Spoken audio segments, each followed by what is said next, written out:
What's up, guys? Today we're going to be going over UFC 318, my predictions for the full card and everything else of surrounding it. Let's get right into it here.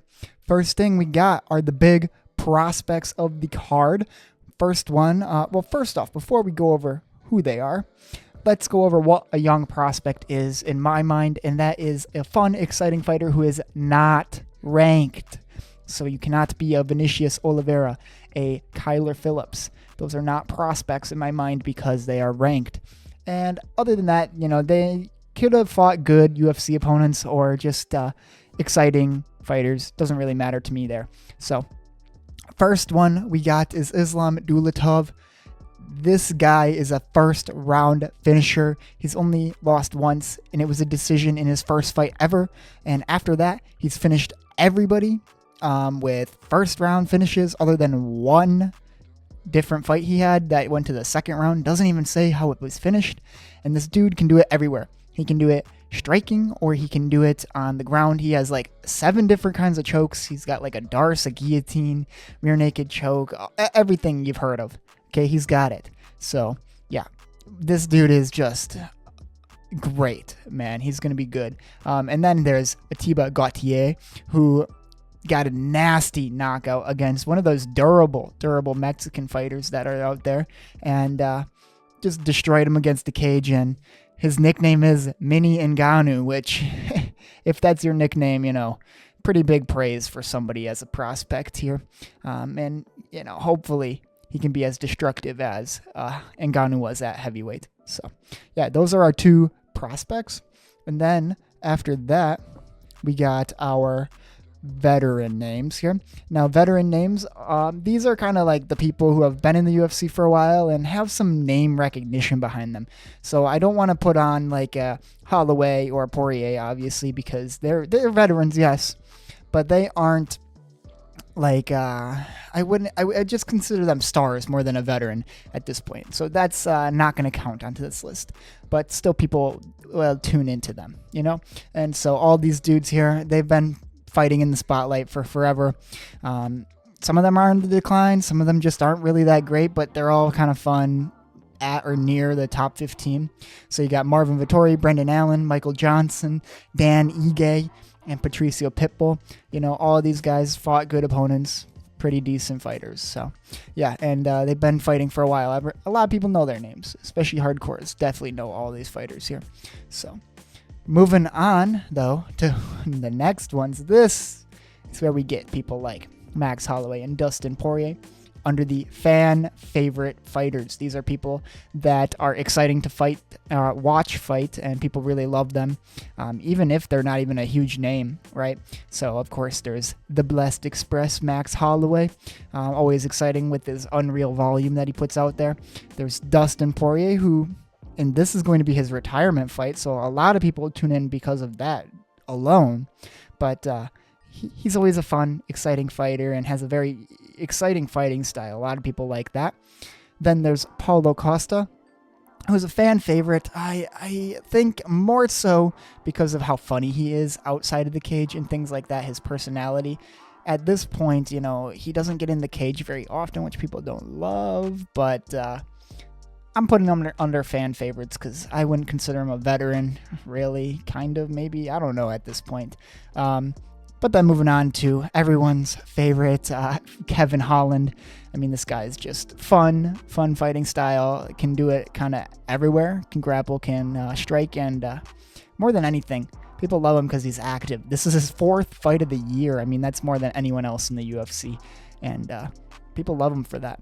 And then, finally, 2 fighters that I think should go here are fight of the night. I'm going to give it to Kyler Phillips versus Vinicius Oliveira.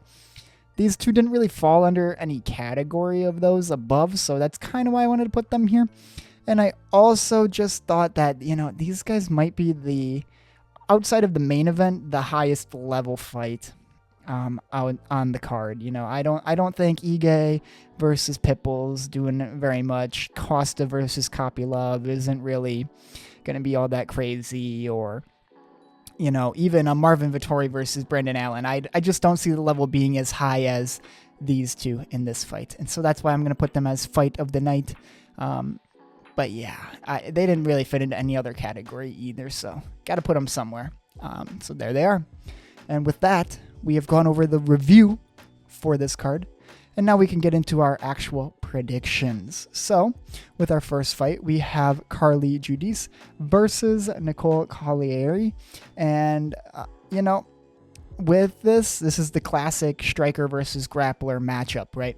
So both are fairly new to the UFC. They have 1 or 2 fights each in the UFC, so not a great wealth of experience there to rely upon. But yeah, Carli, she is from Louisiana, so this is a hometown fight for her. And she is one of the few women who have multiple head kick knockouts, so she can actually finish a fight, which is crazy. And then there's Nicolle Caliari, and she has a few knockouts, but mostly she's had a lot of her recent wins come via submission, so choking people out there. But yeah, they both lost in the UFC, and as fun as it would be to see Carli win, I don't know, man. I can't pick a flashier fighter to win. I would love for her to win. But I don't really see a finish coming in WMMA. I'm not going to predict that. And with that, I can't go with Judice then, because Nicolle's striking skills are good enough that I think she can survive, and her grappling should give her the advantage. And especially in women's MMA, you can take a whole round just kind of laying, praying, and I can definitely see that here. I understand that Judice is a big favorite, but I don't honestly watch either of them ever, and the betting odds suggest this isn't really close, but I'm still going with Caliari via decision. I'm giving it closer odds. I know this is a home fight for Carli, but man, dude, I can't pick for a finish in WMMA. That's really my thing, and so we're going to move on from that and go to a fight that I do think there will probably be a finish in. Maybe, maybe not. I'm not sure exactly. But we have Bruno Ferreira, a longtime UFC fighter, versus Jackson McVey, his first fight in the UFC. Ferreira has won all of his UFC fights via finish. So, he's got good wins. He's got Gregory Rodriguez, Armin Petrosian, Dustin Stolfus. So he's fought good opponents, and he's kind of well-rounded. He can end this fight in the striking or the grappling. Doesn't matter. He can do it all, really. And Jackson McVey, kind of similar in that style. He can kind of do it all. But he's been preparing for a fight for a while. He was supposed to fight on 317 before his opponent missed weight by 10 pounds and got cut right after that, which is a crazy story. But he never got an opportunity, and so he's stepping in for Ikram Aliskerov, which is really high level, right? This is like just outside top 15 of middleweights, and man, that's crazy for a debutante. But Jackson McVey, man, he's game for it, and with that, he's got fairly decent striking and grappling, especially in the first round. That's really all we can go based off of, because that's how all 6 of his fights have gone, first round. But I would say his grappling's a little better, but his striking's not bad at all. And I would love to choose him, especially since the odds, you could win good money on him. But man, Ferreira has fought the best, or not the best, but he's fought much better level of UFC opponents, and I just think McVey might not be at that yet. It'll be close, probably, but I don't see that Brunno can't weather this storm that Jackson McVey will bring. McVey fights fast, right? He has a lot of first-round finishes, but I just don't see him be able to finish Ferreira that way. And so I'm going to go with Ferreira via third-round KO. I'm going third round because I think McVey might gas a little, especially after a weight cut twice now. But yeah, man, I feel bad for McVey because, he could have fought a much easier opponent probably and won, but now he's facing Bruno Ferreira, and that's a nightmare for a lot of first-time UFC fighters. So anyway, moving on. We are going to Ryan Spann versus Lukasz Brzeski. And Ryan Spann has been on quite a terrible streak here since his knockout of Dominic Reyes, which everyone hates him for that. But, he's lost 4 out of his last 5. His only win is an old OSP. So there's really nothing you can really take from that fight. And he has lost to decent opponents in heavyweight, right? He's lost to Waldo Cortez Acosta. Light heavyweight, he lost to Anthony Smith, Bogdan Guskov, Nikita Krylov. So ranked people at light heavyweight, but just not that great. He has decent striking, but not that great of grappling. And Lukasz Brzeski is not really any better, man. This is just not. It's not pay-per-view worthy. I wish Dana White would figure that out, but we do what we can with this. And Brzeski, he's lost 5 out of his last 6, and his only win is just against Walter Walker, which that win's aging like crazy good. But besides the point, he's got KO losses to Mick Parkins, Waldo Cortez Acosta, and Kennedy Nzechukwu. I'll get it right one of these times. Anyway, but he's lost via first round KO, and it doesn't make me feel good about Brzeski's style at all, especially going against Ryan Spann, and he's not a grappler, so I don't think that will really play into this. And so with that, Spann is a decent enough striker that I think he should be able to win and do exactly what all of Brzeski's recent opponents have done to him, which is knock him out in the first round. And so that's what I'm going to go with. Spann via first round knockout. I'm giving him pretty decent odds here. I just don't.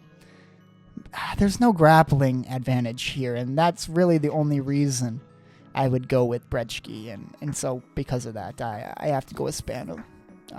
But yeah, moving on to a fight that does, in fact, have a little bit of grappling advantages you can take advantage of. Jimmy Crute versus Marcin Prachnio.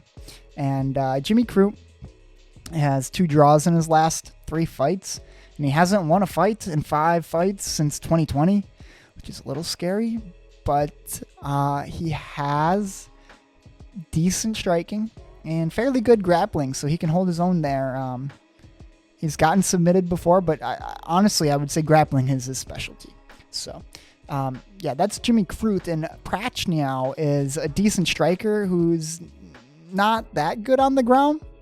And, he's similar to Jimmy in that he's lost a lot of fights via KO or TKO, so it's not like an easy fight for me to pick because both of them aren't really doing that great. Again, just like our last fight, Ryan Spann, I don't want to choose either of these. It's not neither one makes me feel good about choosing them, but Crute's a big favorite by minus 310, and I do think he has decent enough striking. He can survive there and not get knocked out, right? And I think his grappling's good enough. He might be able to take advantage. And, really, honestly, against Rodolfo Bellato, I didn't think Jimmy Crute was that bad. And so, yeah, I'm going to go with him on this. Crute 29-28 decision. I think he could probably lose a round, just take the second round off for no reason.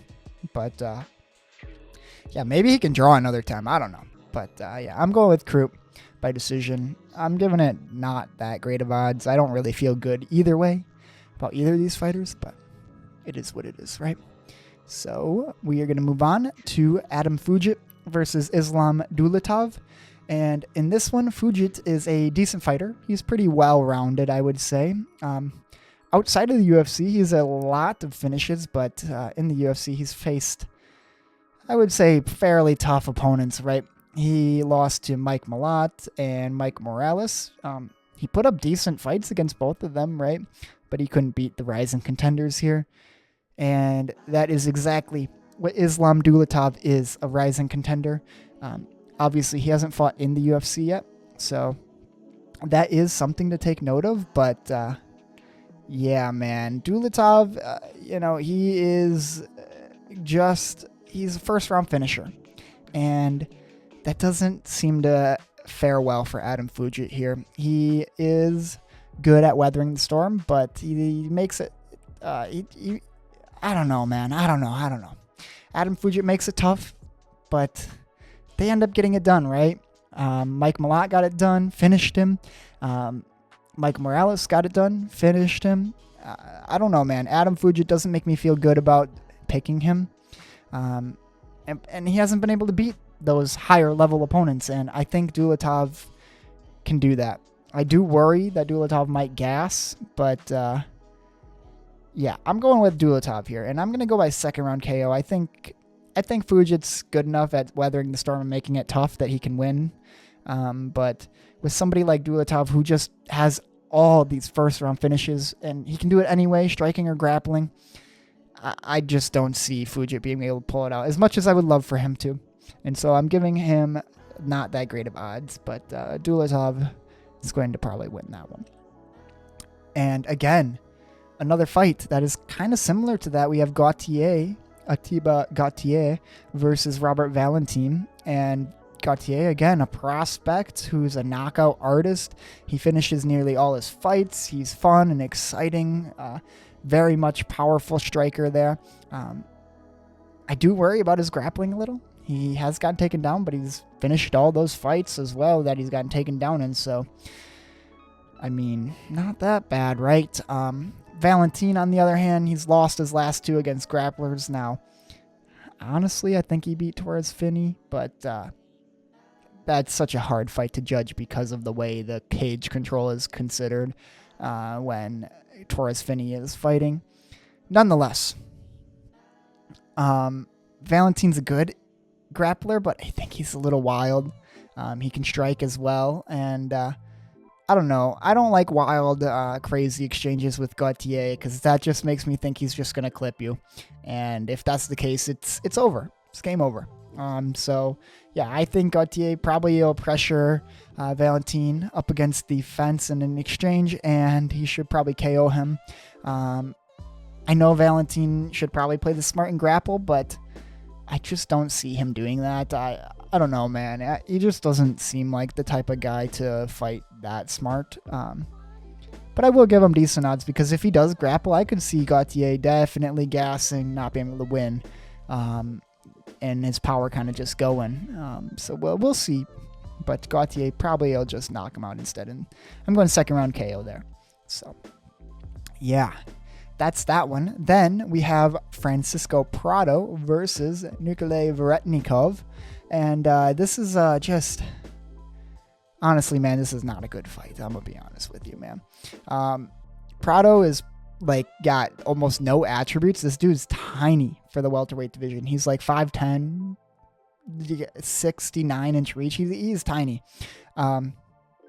And he's lost to Jake Matthews, who's fairly good, and Daniel Zellhuber, who is a lightweight later on in this card. And that doesn't make me feel good at all. I mean, you're losing to lightweights, and you're a welterweight. That is not good at all. Not good. And Veretennikov, not much better, but he does have the ability to win the fight in a lot of different ways, grappling, striking. And so... yeah, man, this is not a really good fight at all by either of these guys, but I think Veretennikov is well-rounded enough. I just think he can beat somebody who is so tiny for this division. And so I'm going to go with him by boring 29-28 decision. Not good odds, but I think he might be able to pull off an upset here. So moving on, we have finally a good fight. A fight I don't think should be on the prelims. I want to make that clear. Should not be on the prelims, but whatever. It is what it is. UFC, get your stuff together here. But yeah, it's Marvin Vettori versus Brendan Allen, and Vettori has fought everybody in the middleweight division, it kind of seems like. But he's kind of shown he's not that great, especially as of late. He's been a lock to go to decision. He can't get finished, but he can't finish people either, which that's not good. But he's not really that talented of a striker or a grappler either, so whatever. Besides the point, he's just tough. He's tough. He's a tough out, and that's worth something against a lot of these guys at middleweight. And Brendan Allen, on the other hand, is kind of like the opposite. He's a pretty easy out if you get him in the right position. Otherwise, he's very talented and can finished the fight a lot of different ways, right? He has lost to people like Anthony Hernandez and Nasruddin Imavov, but he lost to them in 3 rounds, and he lost to them in competitive fights. He's stolen rounds off of those people and things like that. He's very good at taking the back against his opponents and rear naked choking them. And so, yeah, man, it's crazy that this is a hard fight to choose because they're so very different styles and trajectories. And as much as I would love to be able to pick this, they fight in such different ways that it's just hard to know who's going to win this. And, you know, what it comes down to me is that Marvin isn't really that skilled. I don't think he can really win the striking or the grappling that much. And Allen has finishing potential. That's really it. He has a submission over Paul Craig, which that looks great, right? Paul Craig submits everybody else, so you can go to the ground with him and submit him. That's crazy. And I just don't think Vettori is at a point in his career where he can finish people. I don't think he's really going up. He's somehow washed at 31 years old. And yeah, man, I don't know. I'm just going to go with Allen via decision. I think he'll be able to dominate Vettori, maybe 30-27, but probably with the grappling, actually. I think he'll grapple. Out-grapple Vettori, but I don't think he'll be able to submit him. No one's been able to finish Vettori. I don't think Allen will be the first to do that. And so, because of that, I'm going to go with Allen by decision. I'm giving him about the same odds. So, pretty nice there. And then moving on, we got Kyler Phillips versus Vinicius Oliveira. Probably my fight of the night. And, of course, again, before we say anything, this should be on the main card. This is something I would actually go to watch, not a Michael Johnson fight. God, all right, UFC. Anyway, besides the point, a nice fight here.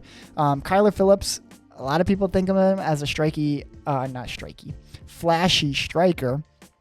But to me, he's actually just a good grappler who likes to push a really hard pace in the first round. And he has good wins. I mean, he beat Song Yadong, Hani Barcelos, Pedro Munoz. So, you know, good fights, but he also has a cardio issue in his fights, especially his last one you saw against Rob Font. So we'll see how that goes. And with Oliveira, he's on a different trajectory. He is on a 5-fight winning streak, and he's got a lot of finishes in his career, especially crazy because he's at bantamweight. But he's a well-rounded fighter. I think I would consider striking his strong suit, but he can grapple. And he's got wins over people like Said Nurmagomedov, Ricky Simon, Bernardo Sopaj, which are all looking like great wins. These are like new-gen fighters, too, which I don't know, maybe it's just me, but I rate those a little bit higher, especially when it comes to prospects, because it shows you can beat those people when you go up the rankings there. And so that is kind of how I see Oliveira.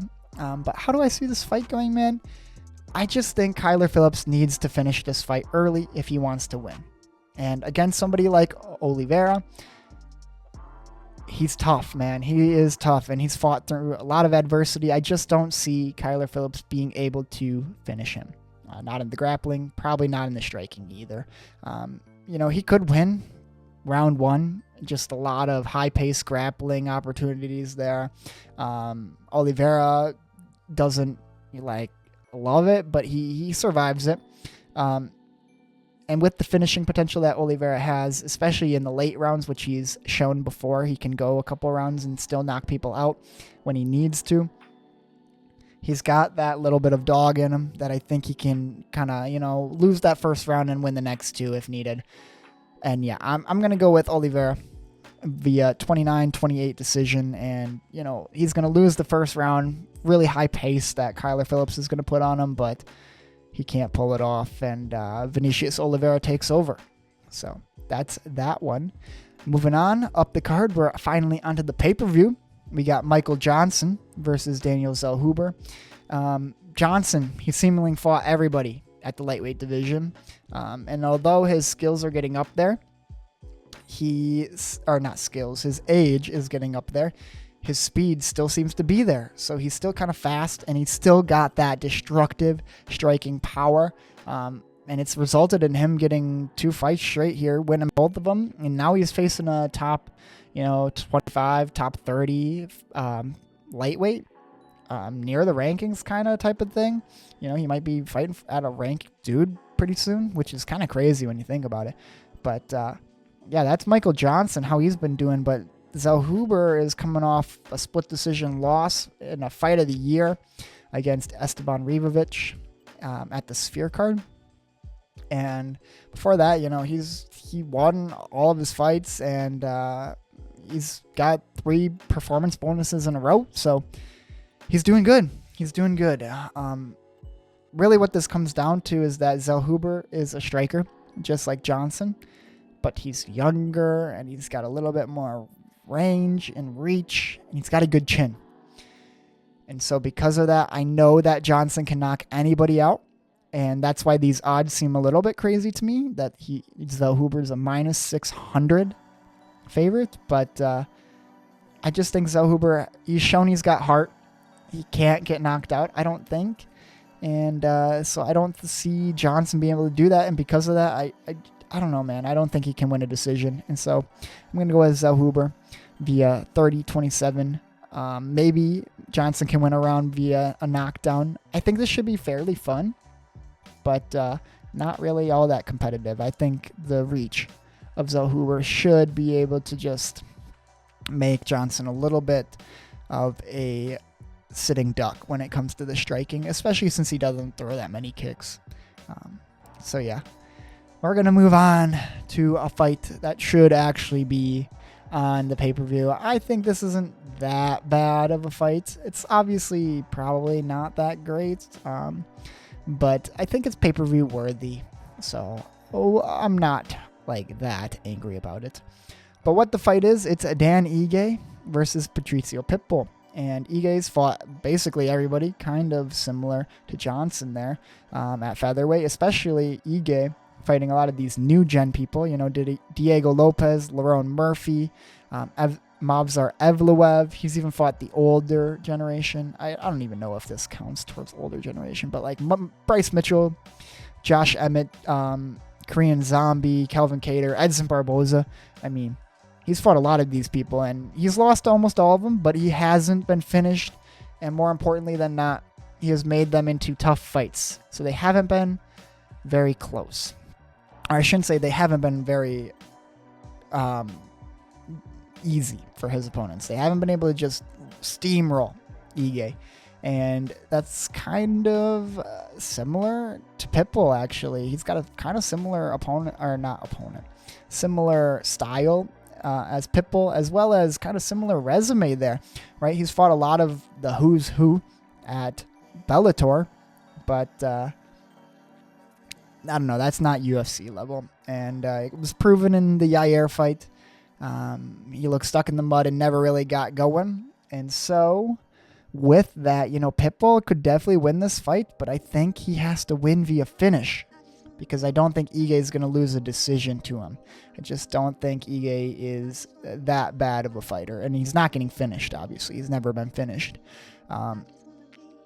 And so can an old, slow Pitbull be able to be the first to do it? I don't think that is really the case.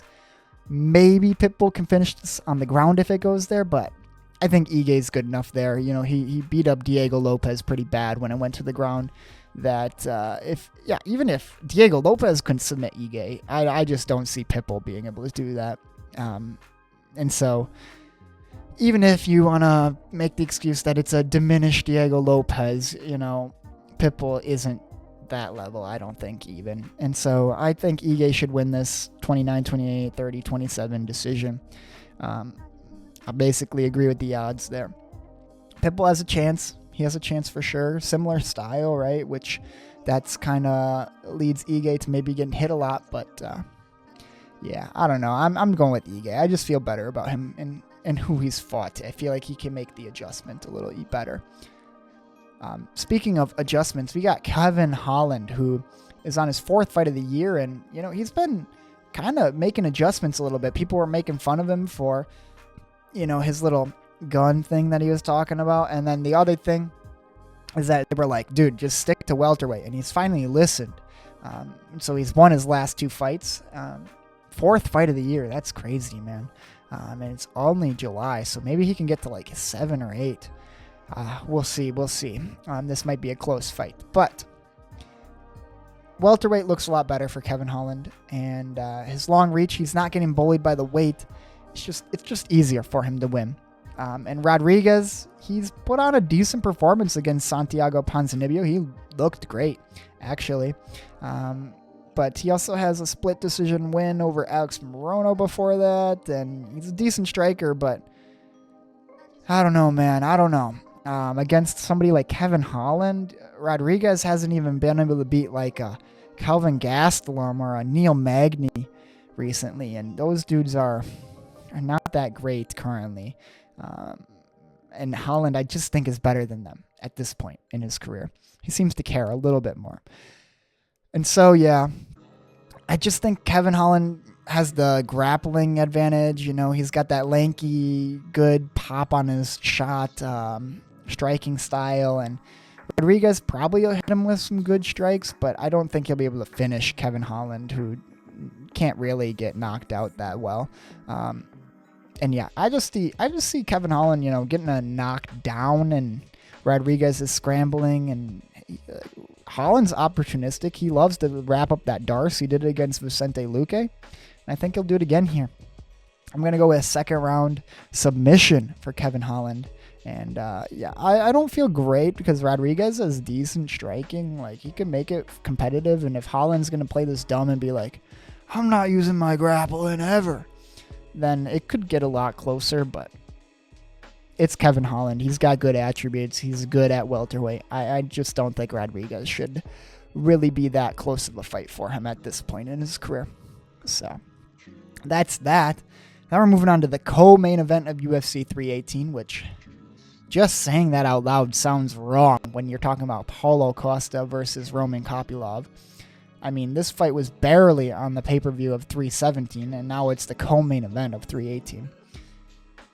Besides the point. This should have been like, I don't know, Patty versus Armin or something. So, these people got to fight more. That's all I'm going to say. They got to fight more. I don't know what they're doing, but moving on. Paulo Costa has lost 4 out of his last 5. He's barely fought once a year. And his only win is against the old, retired Luke Rockhold, who was at altitude and gassed immediately in Salt Lake City. Looked pretty bad for both of them, too. I'm just going to say that out loud. And really, he hasn't been able to knock people out as of late. Maybe early in his career before that Adesanya loss, but at this point, 5 years from there, he is not finishing anybody, really. And Roman Kopylov, he has fought lesser opponents, but he is finishing a lot of his fights. And he's got good striking and finish potential, which matters. And in this fight, yeah, man, I just don't think you can really reasonably pick Paulo Costa at this point. Grappling isn't something I really consider either. And against strikers, Paulo Costa has looked pretty bad. And Roman Kopylov's a decent enough striker that I think he should be able to win this. Paulo the dude's got 1 foot out the door, I think. And that's really annoying to me. But it is what it is. I'm going to go with Kopylov. I feel fairly good about him here. Paulo, man, not great. Not great recently. It's sad to say. Definitely sad to say. But it is what it is, you know, nothing you can do about it. All right. And then we will move on to the final fight, the one that people actually care about here, which is Dustin Poirier versus Max Holloway 3. And Dustin, this is his last fight in the UFC, and he's done it all. He's done everything. Fought Conor McGregor a bunch, had his money fights, has his title shots. He's done everything except for win the actual title.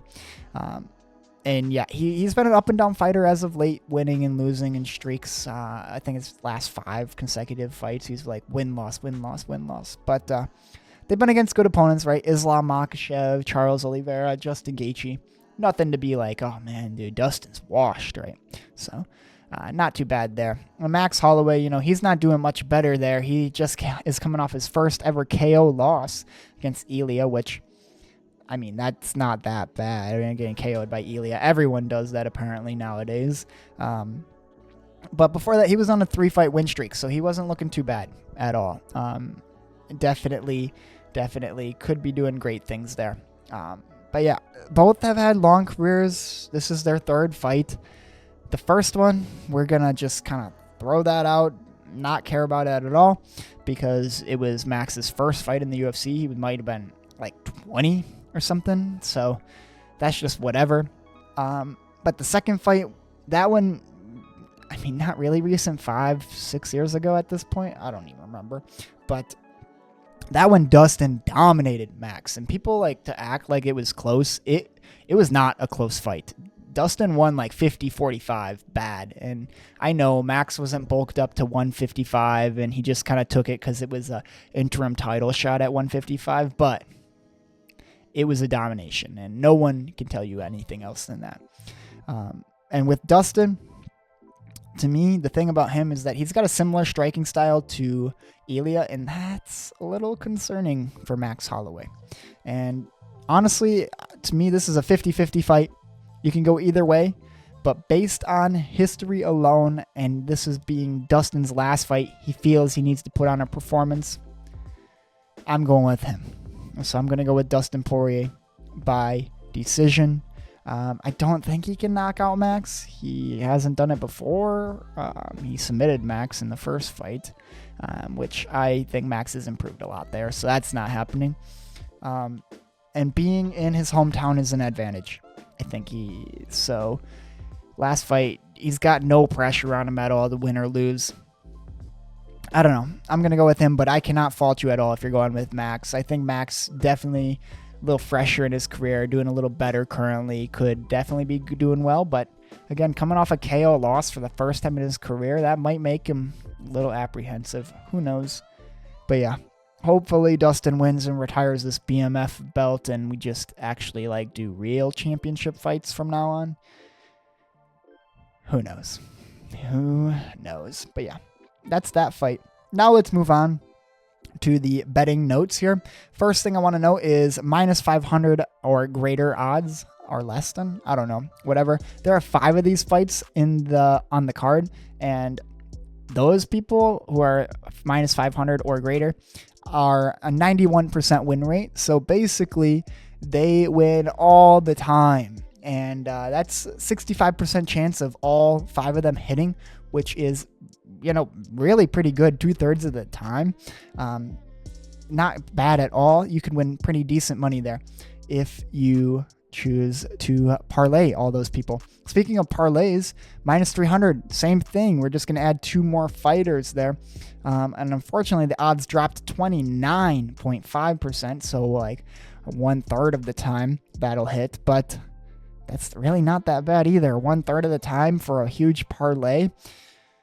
I might take that, So there's a couple betting things there. You can see that it's pretty decent odds. That's like, I don't know.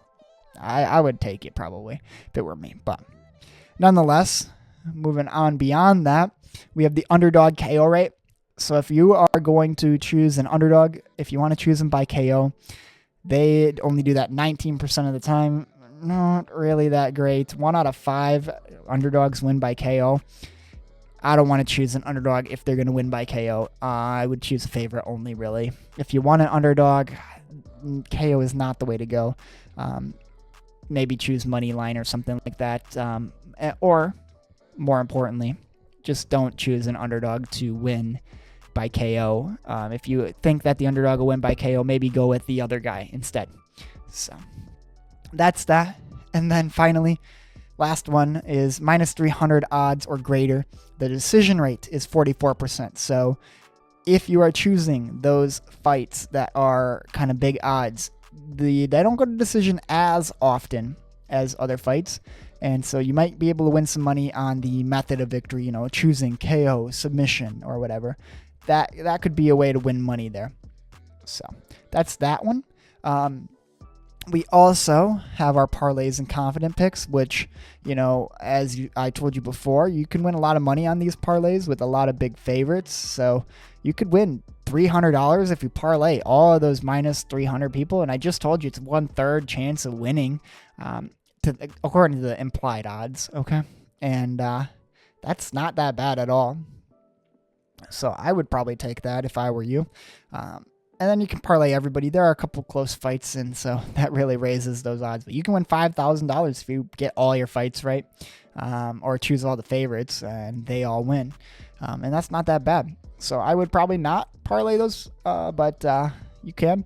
And yeah, I got Ferreira, Gautier, Dulatov, and Zellhuber all pretty confidently in there. I think they'll do pretty good.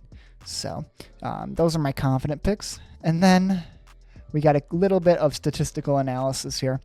All you really got to know, none of these dudes, according to the graphs here, are really that great. They haven't really shown anyone that they're that efficient, that much of a finisher in these fights. So that's that first left purple graph. Then the middle one is offense versus defense. You can kind of see like Kevin Holland got pretty bad defense. So if you're going to, that's where I'm saying I think he's probably going to get hit a little bit by Daniel Rodriguez, but it is what it is. And then, of course, that final one on the right, the blue one, is pace and volume versus durability. So you can see somebody like a Patricio Pitbull is the farthest right on his pace. He just doesn't throw strikes at all. And against the Dan Ige, that doesn't look great, but Dan Ige is not that far over there.